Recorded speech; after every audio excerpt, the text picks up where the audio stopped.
मोटापे का वाहिद इलाज बगैर किसी दवा और एक्सरसाइज के 1 घंटे में 500 ग्राम से लेकर 1 किलो तक वजन कम किया जाएगा। नई टेक्नोलॉजी के जरिए ट्रीटमेंट किया जा रहा है SPS slimming and beauty clinic में। इस इलाज से आपको किसी भी तरह के साइड इफेक्ट्स भी नहीं होंगे। कलर इंप्रूवमेंट, पिंपल्स और डार्क सर्कल्स के लिए भी आप आ सकते हैं SPS slimming and beauty clinic, Hyderabad, Abids beside Agarwala sweet house. स्क्रीन पर दिए गए नंबर्स पर कॉन्टैक्ट करें।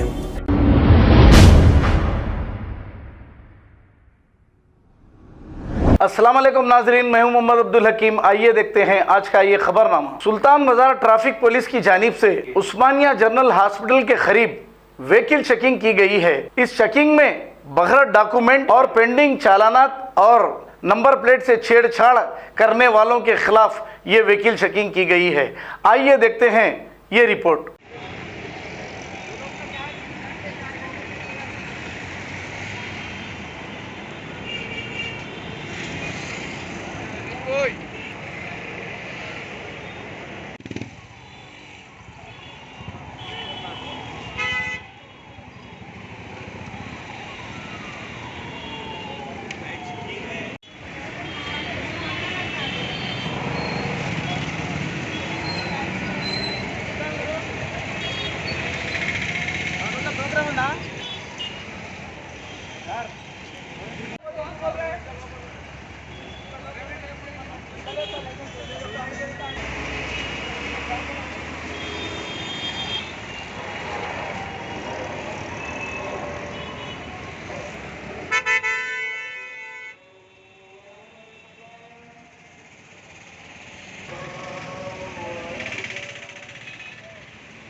खबर है शहर की, खबर है गाँव की, खबर है सारी दुनिया की। 7H न्यूज पसंद आए तो लाइक कीजिए, शेयर कीजिए और सब्सक्राइब करना ना भूलें। 7H news.